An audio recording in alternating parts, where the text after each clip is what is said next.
everyone, welcome to Rini's Kitchen. So today I'm going to make the perfect cheese grill sandwich.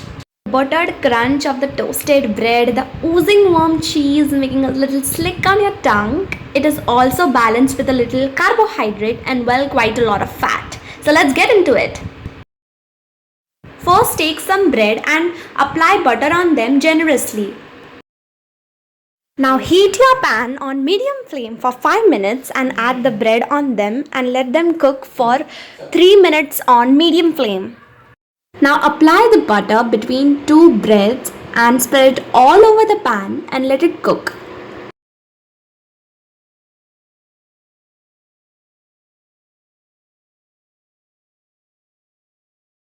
Now if you see that your bread has turned golden brown in color, flip it and let it cook for more 3 minutes on medium flame.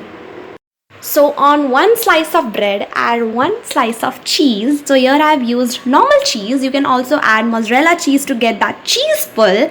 And now sprinkle some pepper, oregano, mixed herbs, chili flakes on the cheese and let it cook for more 1 minute. Now take the other bread and put it on the cheese bread and yep, it's ready. Enjoy!